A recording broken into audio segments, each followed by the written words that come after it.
Bueno, estamos hoy entonces a 16 de febrero de 2016. Ayer fue el cumpleaños de Galileo. 15 de febrero. En física, no lo felicitaba. Galileo hace presente, ¿no?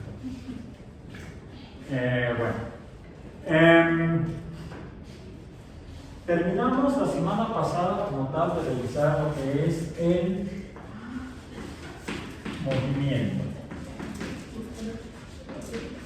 y de la materia.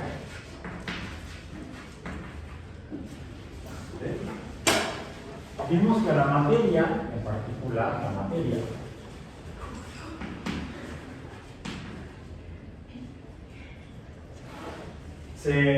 la podemos clasificar de manera un tanto arbitraria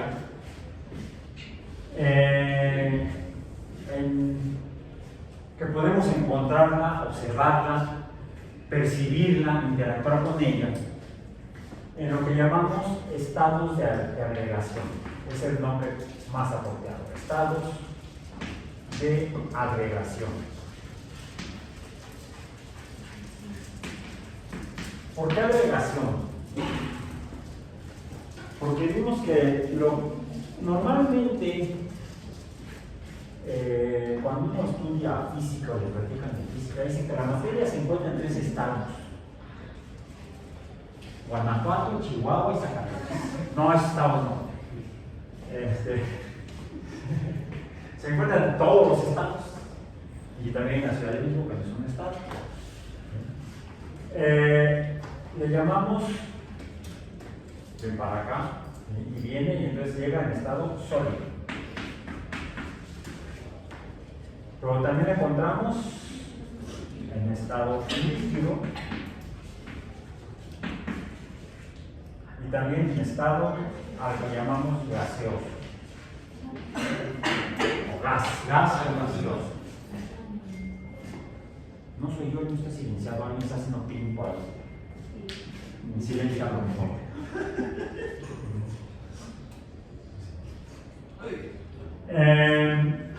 Pero vimos que lo que parece ser sólido, o lo que llamamos sólido, puede encontrarse o puede presentar características como variantes o diferentes. No todos los sólidos son iguales. Ya les mostré la biografía, ¿no? Mi imagen, o sea, como mi esqueleto sólido, pues al no poderse deformar, se fracturó. Entonces tenemos al menos dos tipos de sólidos, que sean los sólidos indeformables,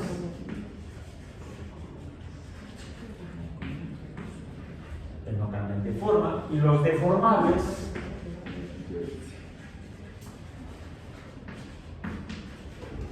como ¿qué? Como las pelotas de tenis y de squash. Pero ahí hay un pequeño truco. El detalle es que esas pelotas están conformadas al menos por dos tipos de estados, de materia en dos estados. Uno que sí es sólido y sí es deformable, como el látex.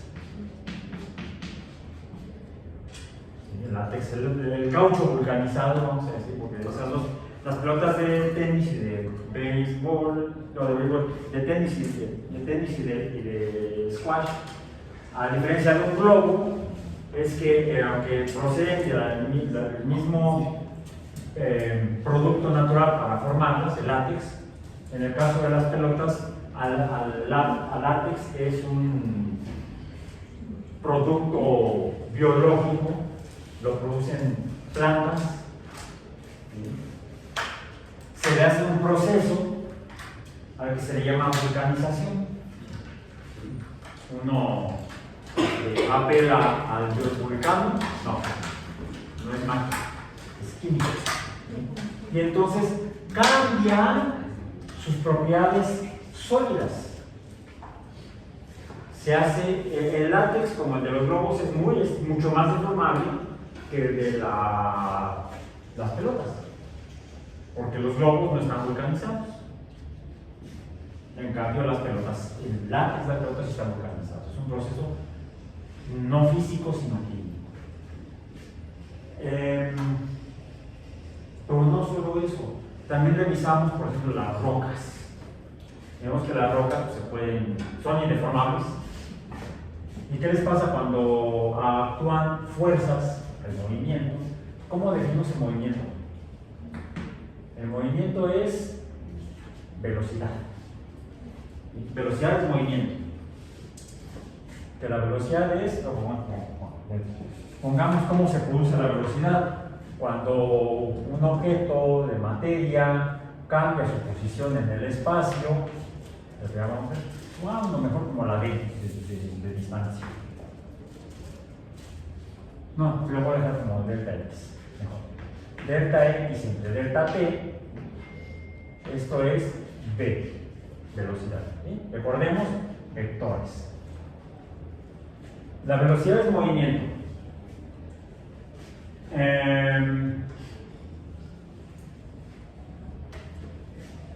Pero no es la cantidad de movimiento. ¿Cuál es la cantidad de movimiento? Debemos considerar las propiedades materiales de la materia, la masa. Entonces, cuando lo que tenemos es una masa en movimiento, entonces ahora sí tenemos lo que se llama cantidad de movimiento, que también, por cierto, está estudiado de la velocidad vectorial porque el cambio es velocidad. Y dependiendo de lo que ocurra cuando esto, bueno, y esta cómo puede ser, hay dos fenómenos en la cantidad de movimiento. Uno es cuando aumenta la cantidad de movimiento, quizá porque aumente la velocidad por algo, y otra es cuando disminuye la velocidad.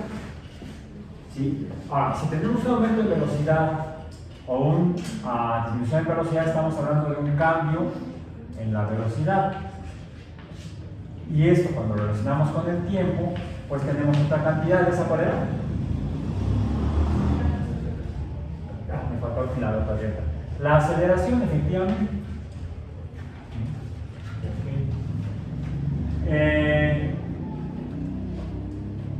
Ahora, puede ser que la velocidad aumente y entonces le llamamos aceleración, o la velocidad disminuya, entonces le llamamos desaceleración, pero cuando lo que está moviéndose, que es materia, presenta esto, tenemos dos tipos de fenómenos. ¿Cuáles son?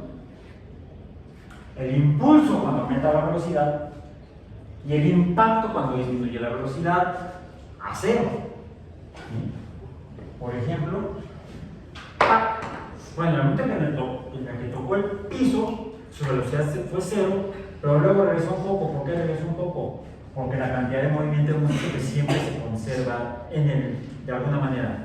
O si no se conserva, se la pasan de materia a materia, en lo que llamamos colisiones. Y dependiendo de las colisiones, de la materia que esté colisionando, si la materia es un sólido y es deformable, ¿qué le pasa? Pues se deforma, cambia su forma. Cada poco de materia cambia su posición en el espacio. ¿Sí? Delta X entre delta T. Cada poco de materia se lleva un poco, toma un poco de velocidad o modifica su velocidad. Cuando cada poco de materia modifica su velocidad, tenemos entonces sólidos deformables. Cuando no cada poco de materia cambia su velocidad, entonces tenemos sólidos indeformables. Cuando, por ejemplo, si fijan cómo se cae el borrador, ahora fíjense cómo lo voy a dejar caer. ¿Fue igual? No. Este está hecho al menos por dos sólidos diferentes. Un sólido deformable, que es la felpa, y un sólido indeformable, que es la materia. Son dos sólidos diferentes. Es más, este estaría como así. Ahí está colocado de acuerdo al pizarrón. Arriba indeformable, abajo deformable. Cuando es deformable, pues, y colisiona, pues cada poco de la felpa se mueve en direcciones diferentes. Si yo dejo caer el borrador con el sólido indeformable así, por ejemplo, de arriba del edificio hasta abajo del edificio, ¿qué puede pasar? Que me quede sin borrador porque alguien se lo lleva. No, porque se va. ¿Qué le pasa al sólido indeformable cuando colisiona? se fractura. Y se fractura porque cada poco de sólido se lleva un poco de la cantidad de movimiento. Cuando se fractura es porque cada fragmento producto de la fractura se lleva un poco, se lleva una fracción, ya todo es cada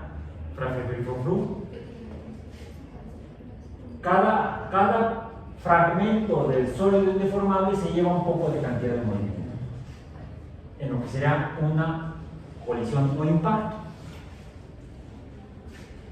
Eso nos muestra, por un lado, que la materia puede reducirse a componentes más pequeños, por ejemplo, los fragmentos indeformables, o, en este caso, podrían separarse el fragmento deformable del indeformable. Podríamos incluso, quizá, entonces,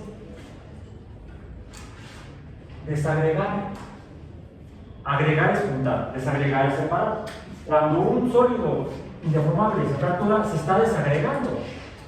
Al fracturarse y fragmentarse, se está desagregando. Está pasando a formar fragmentos cada vez más pequeños. E incluso, de ahí que tengamos, lo voy a hacer para allá si no te voy a recordar. Lo que vimos cuando uso el GIS en el pizarrón que está pasando. De hecho, cada que escribo aquí, ya vimos, aquí podemos tener dos fenómenos. Aquí estábamos hablando de impacto. ¿Y escuchan? El impacto del GIS con el pizarrón. Y un poco de GIS se quedó en el pizarrón y otro poco cayó acá. Se está fragmentando. Entonces, los sólidos, podríamos decir que están conformados por sólidos más pequeños agregados. Pero eso es todo. Ahora, algo que también podemos ver es que si yo tomo el borrador, le perturbo aquí su estado de reposo y lo pongo en movimiento, pues se desplaza hasta donde la interacción con otro sólido, que es el suelo, le ejerce una fuerza contraria a la fuerza que le apliqué yo para cambiar su estado de reposo a movimiento rectilíneo, si fijamos que fue rectilíneo, pero terminó con una velocidad, tuvo una desaceleración y se detuvo no por impacto, sino por fricción.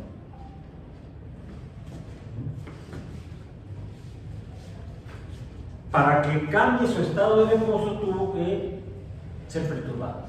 Y entonces se puso en movimiento. Y una fuerza, según diría la tercera ley de Newton, que describe el movimiento, terminaría deteniéndolo. ¿Qué le cambió su estado de reposo? Algo que surge cuando relacionamos la masa, cuando vemos que lo que está cambiando la velocidad es un objeto que tiene masa y que ha cambiado su velocidad. Y esa es otra cantidad, ¿cómo se llama? Fuerza. Que también es un vector porque viene de una cantidad de x vectorial que viene de otra cantidad de x vectorial que viene de otra cantidad de x vectorial. Pero todo eso es movimiento, es lo que ya vimos antes y que mañana lo vamos a evaluar. A ver qué tanto lo captaron y qué tanto lo pueden usar esos conceptos.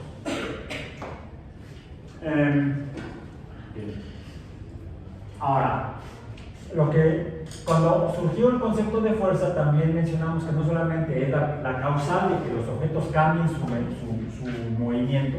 A ver, esto es movimiento, velocidad. Esto es cantidad de movimiento. A es, de hecho, el cambio en el movimiento.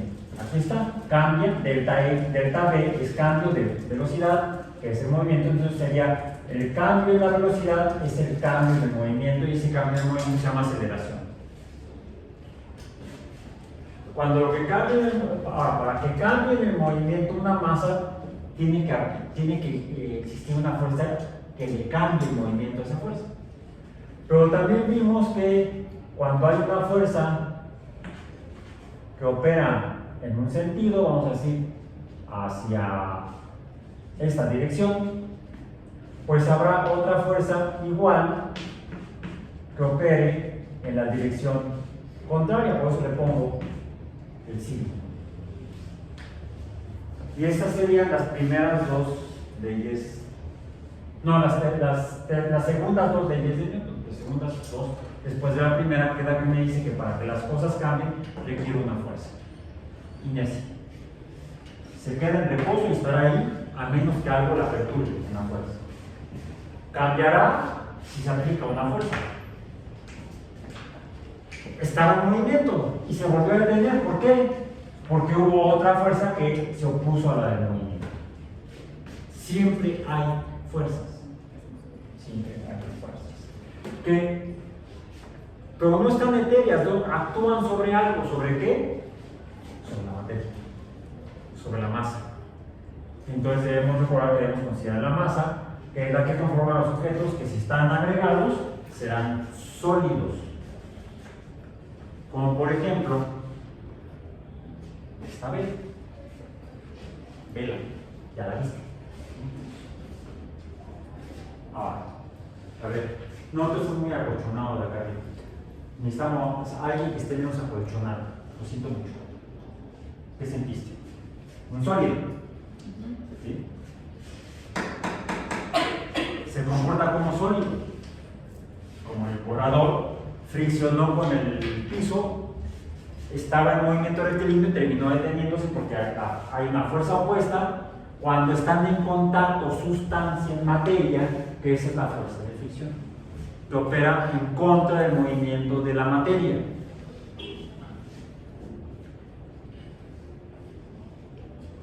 Pero podemos hacerle algo a la materia que termine cambiando su estado de agregación. En este caso parece sólido, se ve como sólido, la sentiste como sólido. ¿Sí? O si yo le hago algún otro tipo de perturbación diferente, voy a ver que se va a comportar ya no como sólido, sino como líquido. Empezó a fluir. Entonces, la materia efectivamente se puede encontrar en estado de agregación sólido, pero también puede encontrarse en estado de agregación líquido. Dijimos que los líquidos y los gases tienen algo en común, que es que estos, sin hacerle gran cosa, cuando son líquidos y sólidos y gases, estos fluyen. Por eso que a ambos le llamamos fluidos. Pero también vimos que es relativo porque cuando un sólido se desagrega, también puede un sólido desagregado puede fluir. Eso me sugiere que entonces un sólido podría transformarse en líquido, lo acabamos de ver.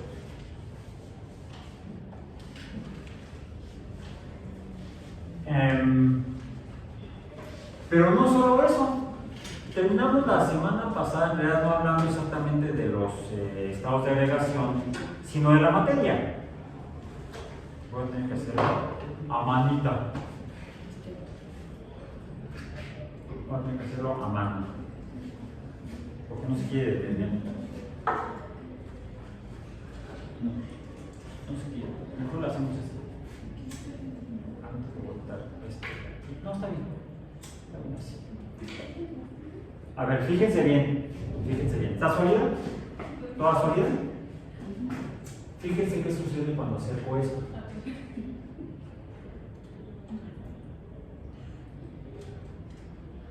¿Cómo está aquí? Líquida.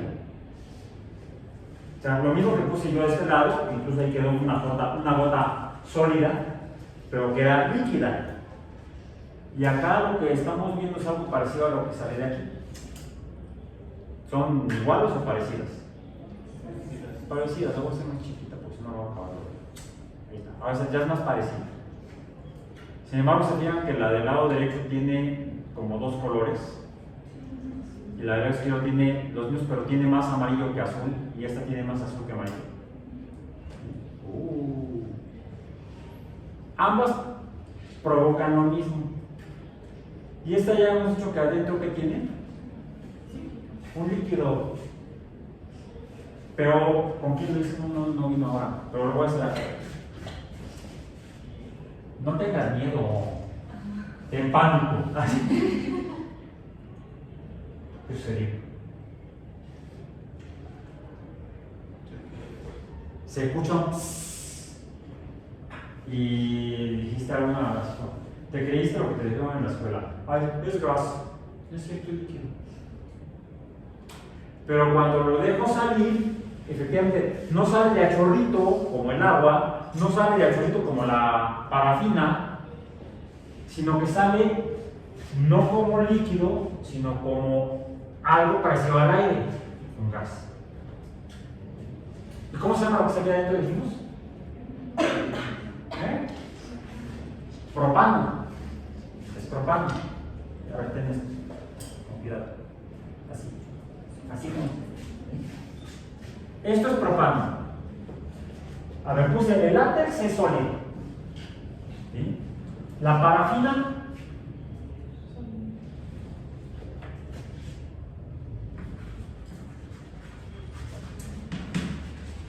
es indeformable o deformable.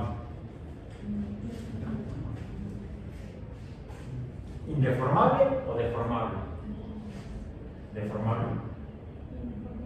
Indeformable, ya pónganse de acuerdo. Pero vimos que escurrió, fluyó. Entonces también hay parafina. Y para corriente. Parafina y para corriente. No, parafina. Hay parafina subíndice sólida y hay parafina subíndice líquida. ¿Sí? ¿Esto qué dijimos que es? Propano. ¿Dónde lo pongo? Es líquido. ¿Sí? Propano. Subíndice L. Pero tú dijiste que es un gas. Entonces también es propano. Subíndice gas. Subíndice G. Y sí, lo escucho cuando hace pss, está saliendo pss, pss, y se sale. Pero cuando le... A ver, yo le hago aquí así. ¿Y qué ven a ver?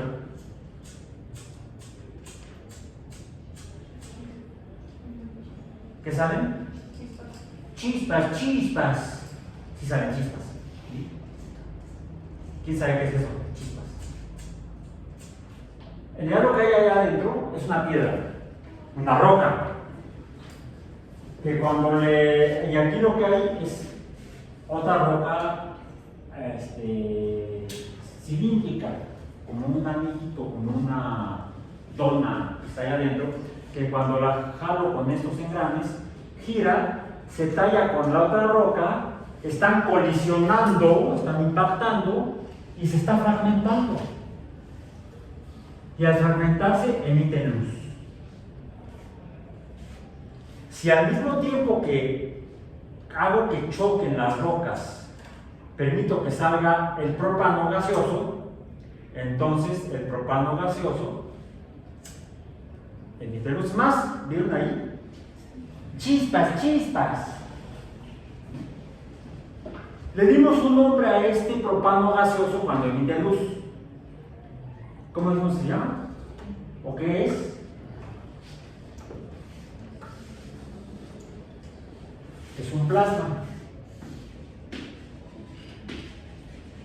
Un plasma es un gas que emite luz.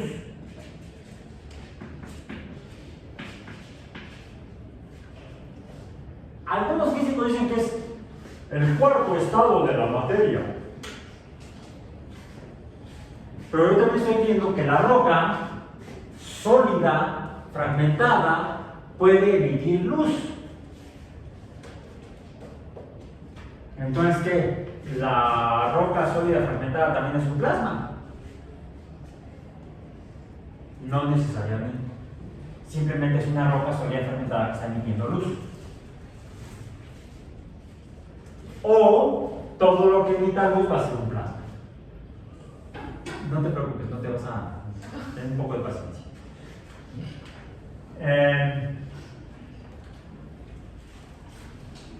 Lo que sí estoy viendo es que algo que está aquí adentro como líquido se está transformando en gas. Que si no le hago nada, no va a emitir luz, simplemente va a ser un gas. Que sería como un líquido desagregado. Ahora, ya voy para allá. Tengo aquí otras cosas que también pueden emitir luz. Por esto de la otra cajita, porque si no me emite luz. Si le hago así, no emite luz. Tengo aquí esta cosa que tiene otro elemento químico, se llama fósforo. No, el fósforo es amarillo, pero no sé por qué lo hacen verde. También los hacen rojitos, ¿verdad? Cerillas también le llaman en otros lugares, o cerillos en México. La cerilla, no solamente la que está en las orejas, sino también le llaman así a estas en otros países, como allá, de estos colores. Y yo lo puedo tallar con esto como si estuviera chocando la roca con la roca. Y fíjense bien, mejor lo pongo dentro de la cajita porque no se me deforma la caja. Este es como un sólido deformado en el cartón. La celulosa es un sólido deformado. Bueno, a ver, va. Fíjense bien, ¿qué ven que sucede? Nada. Ahora sí. Si lo vemos con cuidado y chiquito y a cámara lenta, vamos a ver que también salen chispas. Pero no solo eso.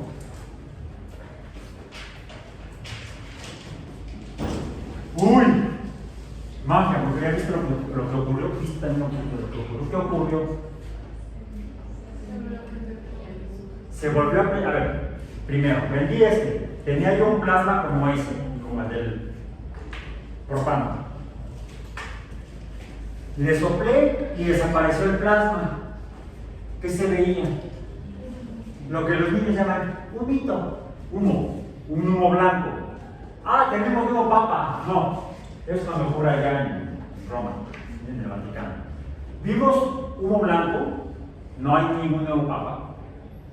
Lo que sí vimos fue que cuando... Y lo nada, eso es claro. Ya lo vieron aquí. Ahora vamos a verlo allá. En nombre del cielo, os pido posada. No, esto ya pasó hace 2 meses. A ver, ahora tengan, por favor. Vamos a darle preferencia a las damas ahora, que están iluminadas por la vela.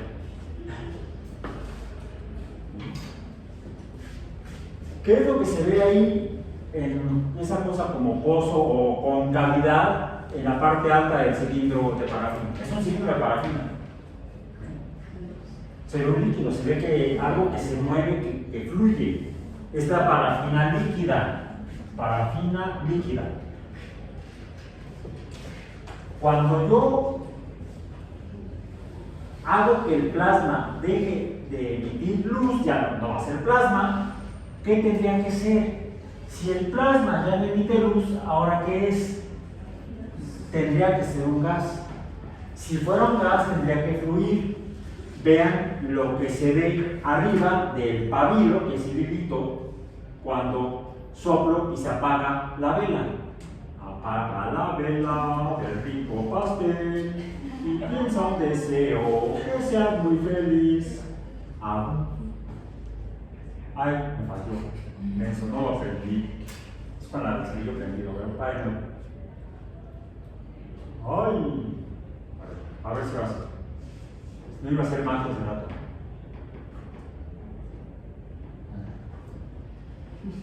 A ver, la parafina pasa de sólido a líquido cuando le acerco el plasma que emite luz. Puede ser el del cerillo o el del propano. El propano, cuando le hago que pase la roca fragmentada que emite luz, pasa de propano líquido primero, luego a propano gaseoso, a ese le hago que lleguen los fragmentos de roca que emite luz, y entonces el propano se transforma en plasma. Diríamos que es propano, subíndice P de plasma.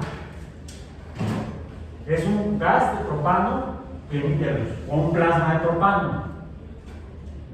Cuando ese lo acerco, te está haciendo el piromaníaco igual que yo, Está aprendiendo bien, está superando al maestro. Entonces, lo que tenemos ahí es la parafina que está pasando de sólido. Cuando le acerco el plasma, se transforma en líquido, fluye. Quiere decir que la parafina de alguna manera se está desagregando y empieza a fluir y se comporta como líquido. Le agrego el plasma de propano y entonces tengo parafina que está emitiendo luz. Si es parafina que emite luz, entonces debe ser un plasma de parafina. Parafina subíndice P. Cuando elimino la fuente de luz, que sería el plasma, veo que fluye algo blanco, como desagregado. ¿Qué tiene que ser? Parafina gaseosa.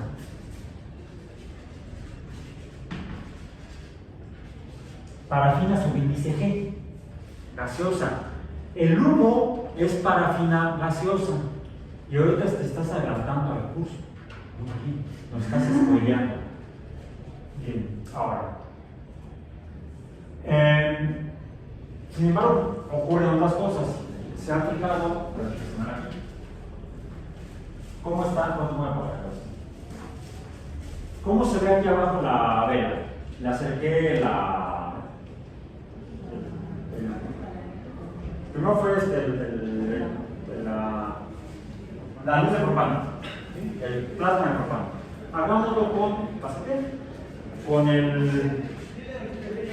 con la del el fósforo, que además también el fósforo está. Ay, ¿qué vieron que salió? Ahí va. Ahí está. Bueno, no importa eso.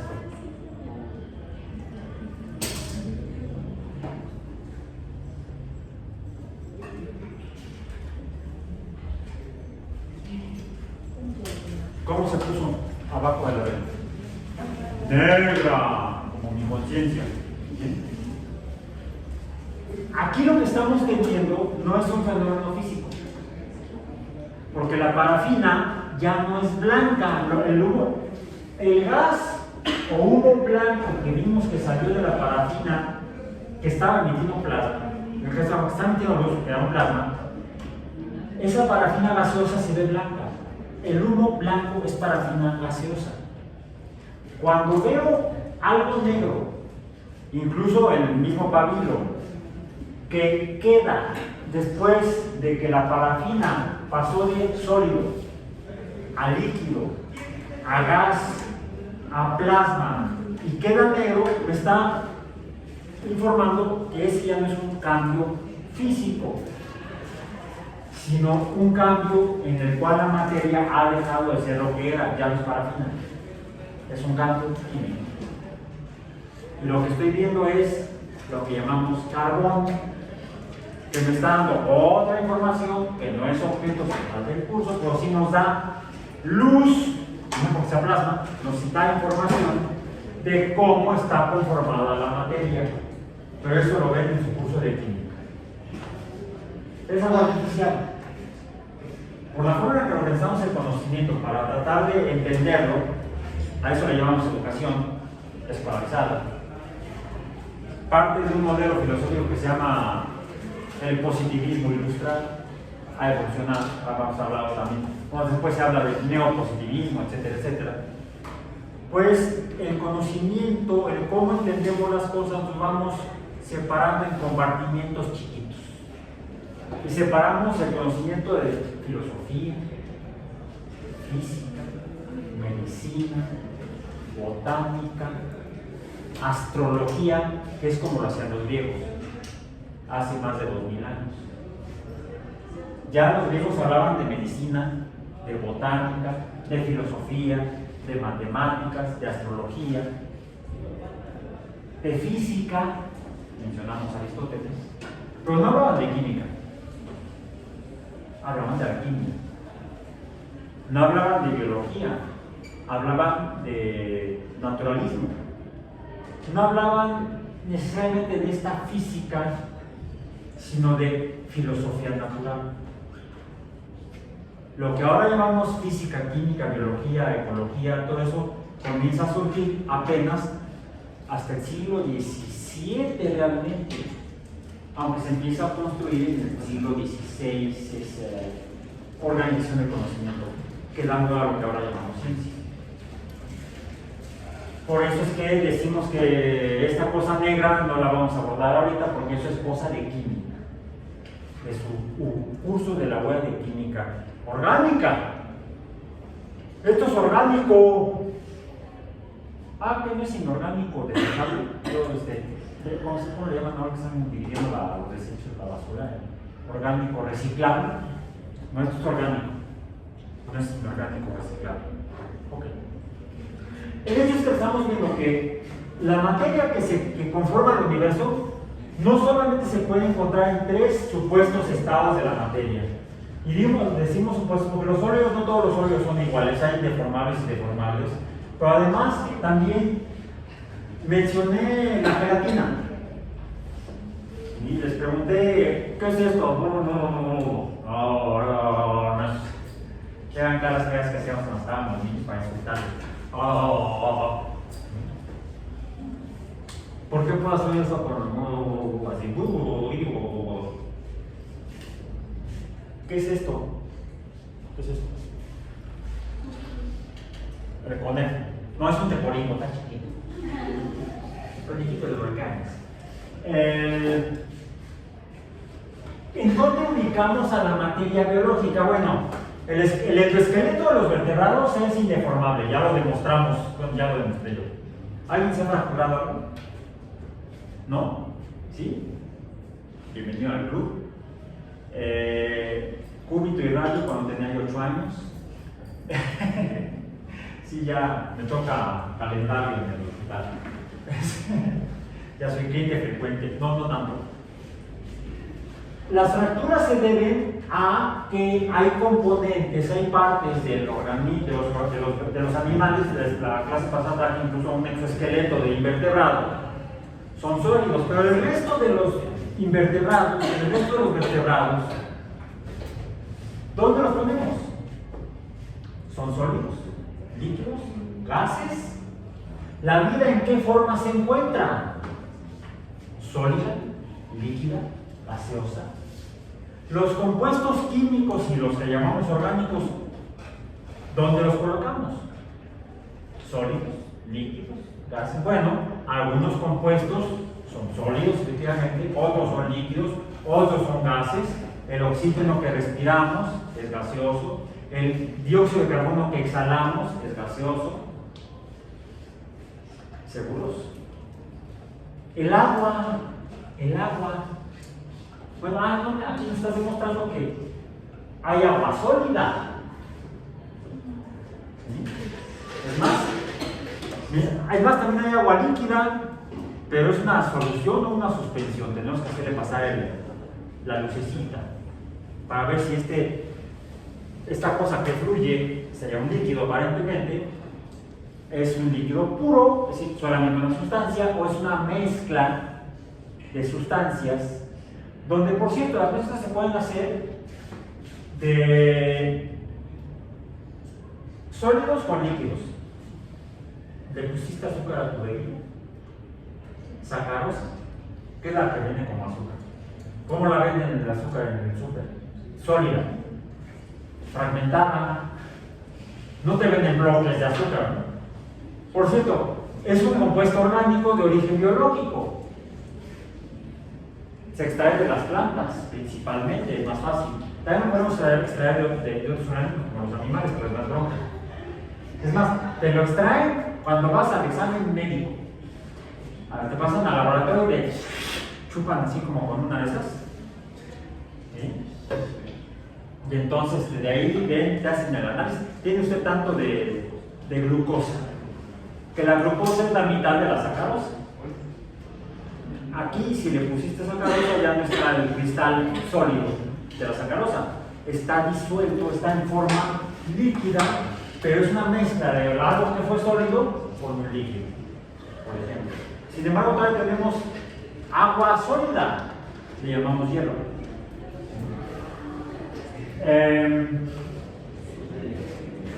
Hay gases en los líquidos, los vimos la sesión pasada, cuando traje las botellas con agua y mencionamos las botellas de agua mineral. Esas tienen dióxido de carbono, gas, disuelto en el agua líquida. Entonces, la materia no solamente puede existir en diferentes estados de agregación y la misma materia en diferentes estados de agregación, sino que se pueden mezclar y formar ya sean soluciones o suspensiones. Pero todo esto, ¿de qué caramba depende? Algo que sí podemos ver es que otra forma en la que yo puedo pasar la parafina sólida a líquida es si me puedo. ¿Les ha sucedido? Que cuando tienen de repente una vela mucho tiempo en la mano empieza a doblarse, ya no está tan sólida, sino que empieza a comportarse como si fuera fluido. Hablamos entonces de semi-sólidos o semi-líquidos, dependiendo de a qué se parezca más.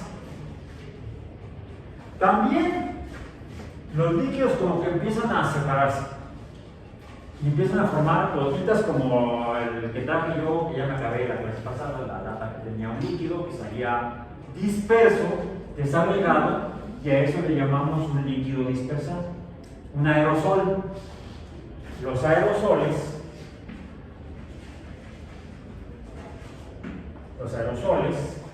se comportan como algo intermedio entre líquidos y gas, porque de hecho son pequeñas partículas de líquido que fluyen como si fueran un gas, de manera dispersada.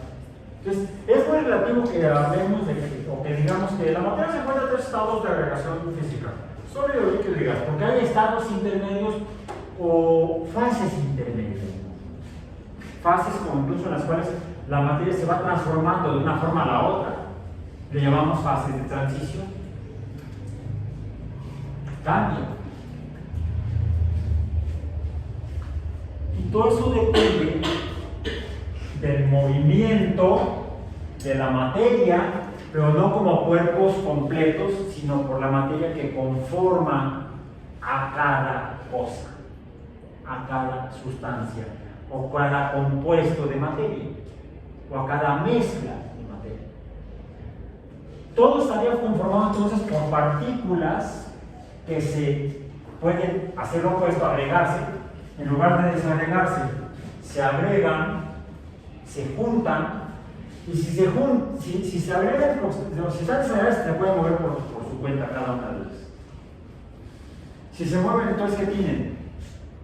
Velocidad. Cada poquito del polvo que sopla toma un poco de velocidad y se mueve dependiendo de cómo se interactúan. Entonces, cada poco de materia tiene su propia velocidad.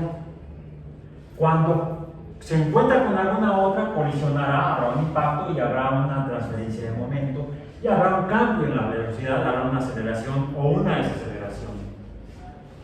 Pero finalmente son fuerzas las que estarán provocando que la materia cambie su estado de movimiento. Finalmente, entonces, también las fuerzas están provocando un cambio de posición en la materia. Ahora, esta F es esta misma F de aquí. O sea, esta F implica una masa, materia, que está cambiando su movimiento.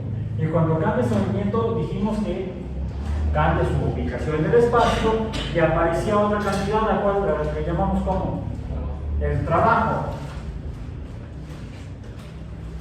Que también esta tiene dirección, esta tiene dirección, esta trabajo de dirección. Y dijimos que toda fuerza que es capaz de producir trabajo recibe el nombre de energía.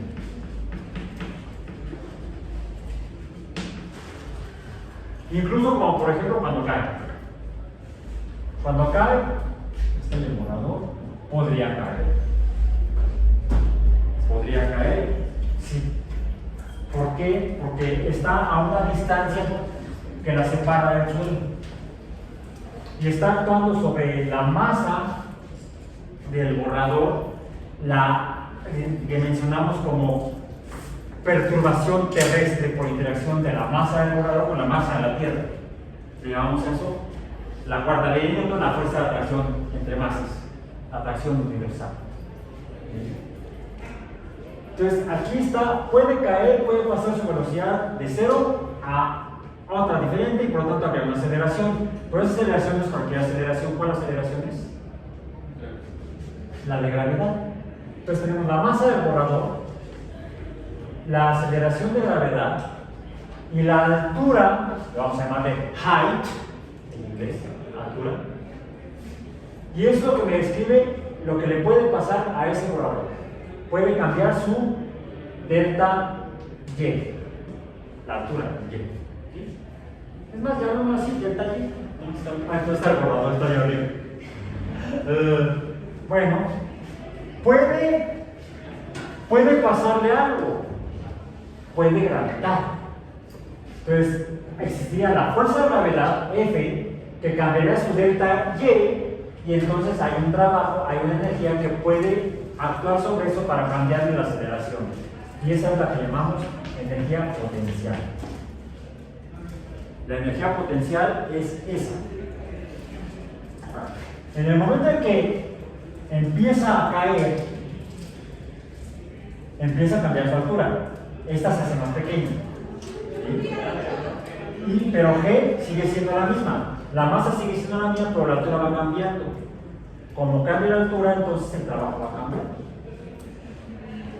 La energía potencial que tenía se va haciendo cada vez más pequeña conforme va disminuyendo. Y hay un principio universal. La energía no desaparece. Como la cantidad de movimiento tampoco desaparece. Se pasa de materia a materia cuando colisiona. Se está cambiando la materia de velocidad, se está acelerando la materia, está dando fuerza sobre ella, quiere decir que hay un trabajo, y entonces, si esto es cierto, esto debe ser cierto, la energía debe ser constante. Debe estar pasando a algún otro lado. Bueno, no es a otro lado, sino a otra acción, que es el movimiento, y eso lo llamamos la energía de movimiento o energía cinética, o E subíndice K, de kinetos, movimiento en griego. Y esta la definimos como el producto de la masa que está moviéndose, la cantidad de movimiento, pero la velocidad al cuadrado, entre 2. Es la energía. Y en todo fenómeno, la energía potencial es igual a la energía de movimiento. Entonces, la energía de las cosas cambian. Aquí hay energía, aunque no esté provocando todavía el movimiento, pero puede provocarlo. Pero en el que empieza a provocarlo, se transforma en esto. La suma de la altura antes de que haya movimiento, ¿cuál es el valor de la energía cinética? ¿Cuál es su velocidad? 0. ¿Cuál es el valor? O sea, toda la energía es potencial. Cuando empieza a moverse, disminuye EP y se va transformando en EK. Y la suma total en todo el trayecto debe ser constante. La izquierda con la derecha, la potencial con la cinética. Incluso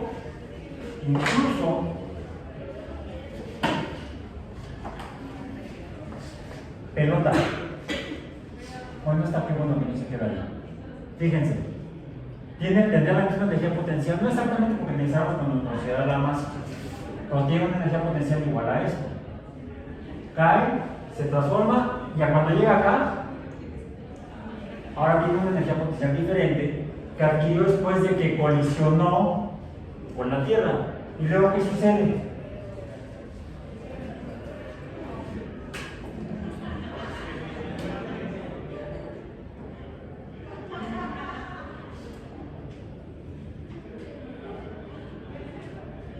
Bueno, al menos respecto a H o Y, ¿cuál es la energía? Hay aquí un segundo concepto. Sí, Mientras está en movimiento y cambiando la altura, esto es igual a esto. Pero al final, ¿cuál va a ser la energía final?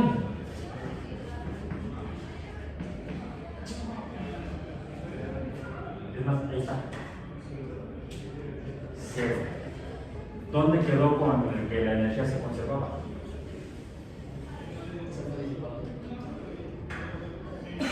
Magia, brujería. ¿Qué pasó con ella?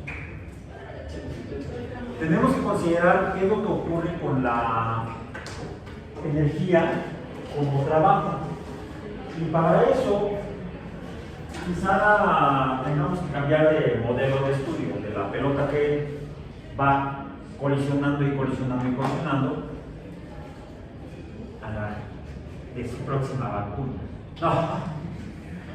¿Esto qué es? En la descripción más simple, masa. ¿Qué es? ¿Un qué? Un cilindro. Un cilindro. Como cilindro tiene una longitud en X, vamos a decir, tiene una longitud. Voy a dibujar este cilindro. Tiene esta longitud. ¿Bien? Y en ese cilindro hay, ¿qué hay aquí? Una pared y hay otra pared de otro lado.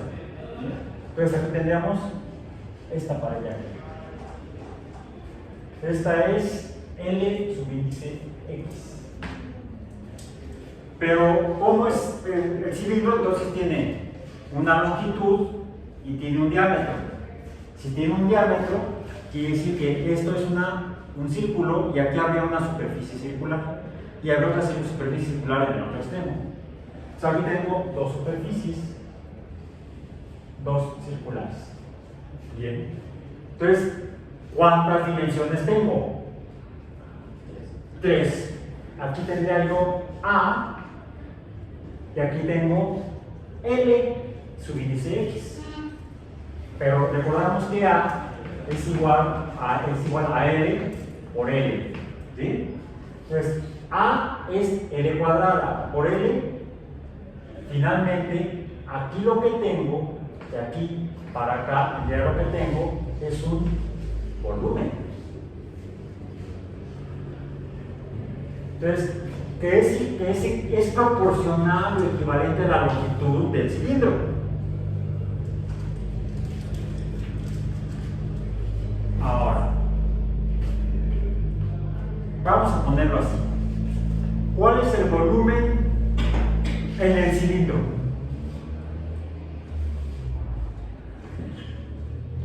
Pongamos, bueno, ¿qué hay adentro del cilindro aquí? Aire. Aire.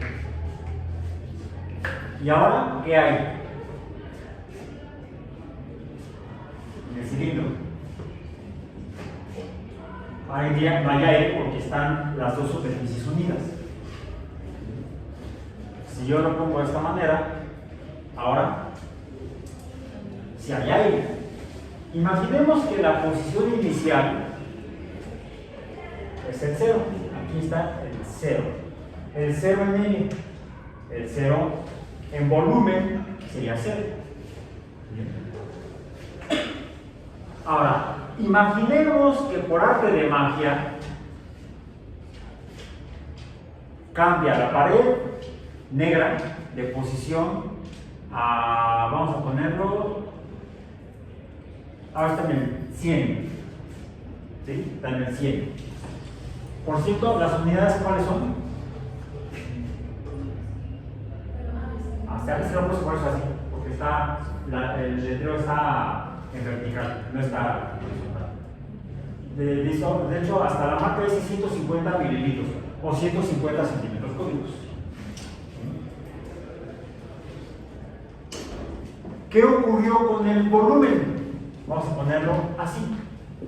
Estaba inicialmente aquí, 0, y ahora está acá, en 100 centímetros cúbicos. Teníamos un volumen inicial y ahora tenemos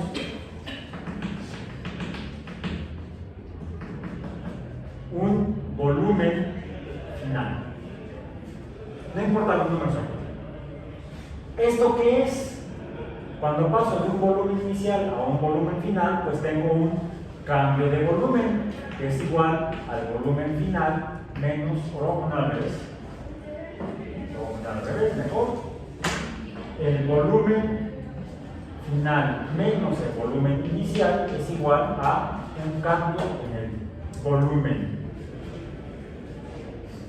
Ahora, cambio en el volumen es un cambio en 3 dimensiones, que sería proporcional a la distancia que hay, o a la longitud. Es más, esta es la longitud. Pero si acá lo que tengo es, vamos a decir, la posición X inicial y acá la posición X final, en esta longitud tengo lo que sería entonces una delta X. ¿Sí? Delta X sería solamente el cómo cambio de posición, vamos a decir, la pared en el sentido X, en la dimensión X. Pero esto no es un movimiento, no es una línea, no es una dimensión, en realidad es un espacio tridimensional que lo que ha cambiado es, por lo tanto, al cambiar la distancia de la pared, del émbolo de la jeringa, de la posición inicial a la posición final, bueno, lo que pasa es que no estoy haciendo igual que aquí, no importa. Tendría yo entonces un cambio equivalente a delta X, pero dado que el fenómeno real es esta jeringa o este cilindro, lo que estoy teniendo es una delta B. Ahora, imaginemos que esto ocurrió, ¿vale? No imaginemos. Para que esto ocurra, ¿qué tiene que haber sucedido? Dado que finalmente el émbolo tiene materia, tiene masa, es materia. Entonces, es una masa que está cambiando su posición, delta X, por lo tanto está habiendo un cambio en la velocidad. Por cierto, esta es B minúscula, aquí ya es B mayúscula.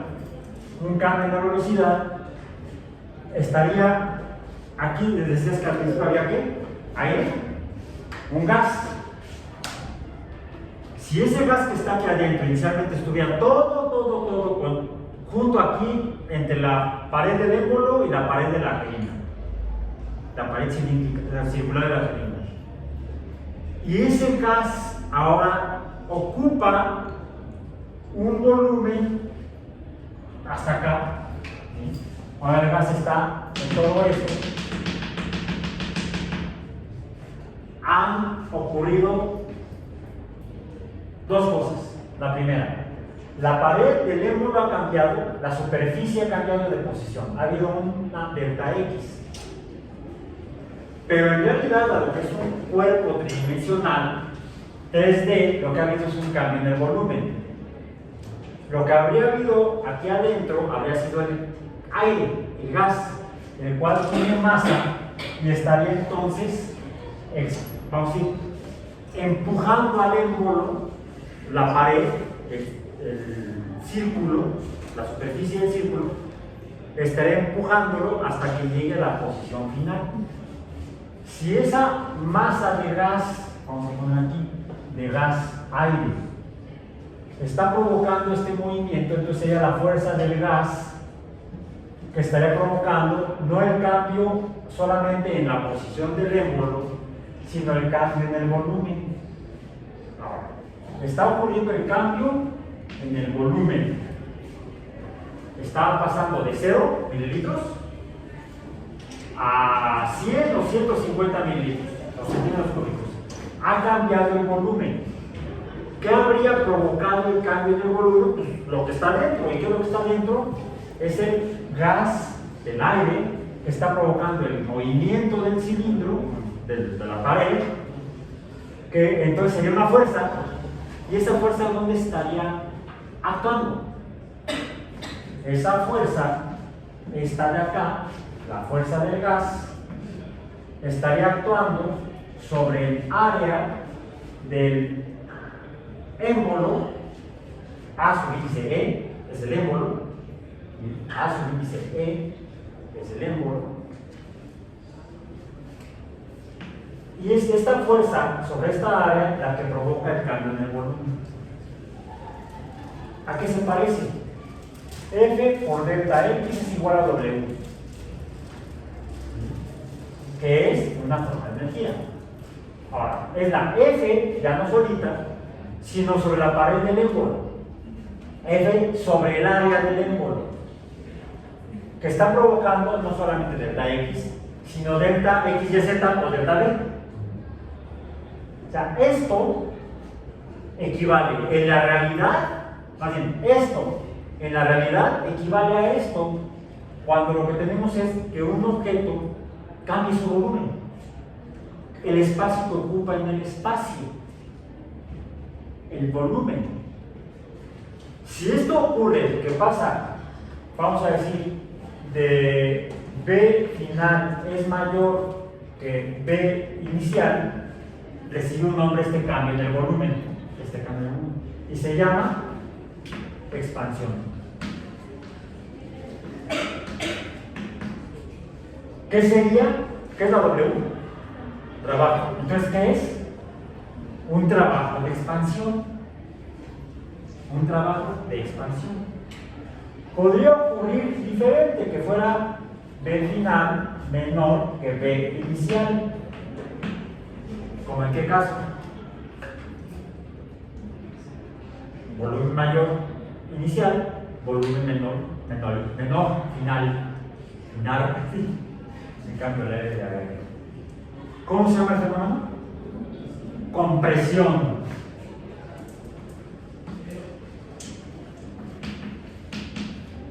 Compresión. También le puedo llamar contracción. Por eso es más apropiado llamarle compresión. Ahora, ¿qué es F entre A? ¿Qué es este cociente?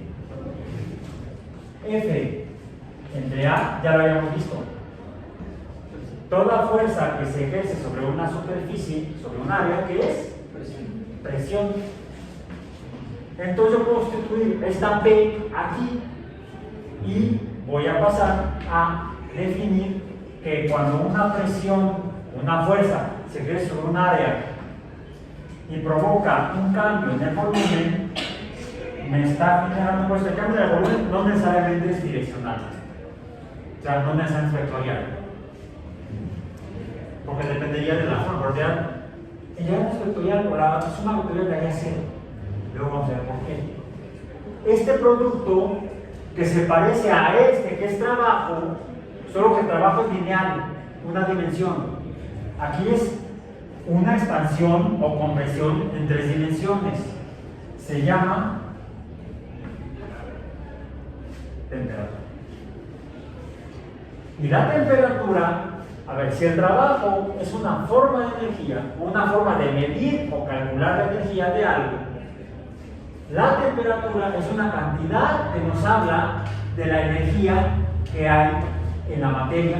Por ejemplo, cuando un gas se expande o cuando un líquido se expande. Si es cierto que, digamos, en la experiencia que hicieron en el laboratorio, ustedes inicialmente observaron y vieron que los líquidos, como el agua, no cambian su volumen cuando son sujetos a presiones externas. Les dijimos que no son compresibles. Sin embargo, existe el fenómeno de compresión. Sí, lo vieron en el caso de los gases. Le pusieron aire a la jeringa, le taparon la boquilla y vieron que podían cambiar el volumen ejerciendo una fuerza externa. En los líquidos inicialmente parece que no. Pero si tenemos alguna manera de medir con precisión y exactitud en números muy pequeños los cambios en el volumen de los líquidos, así como cuando hicieron la mezcla de etanol con agua, podrían encontrar que hay condiciones en las cuales los líquidos y también los sólidos pueden cambiar el espacio o volumen, pero dependen principalmente de esta cantidad que surge del producto de las fuerzas que actúan sobre superficies y causan el volumen de la materia, un cambio en el volumen de la materia.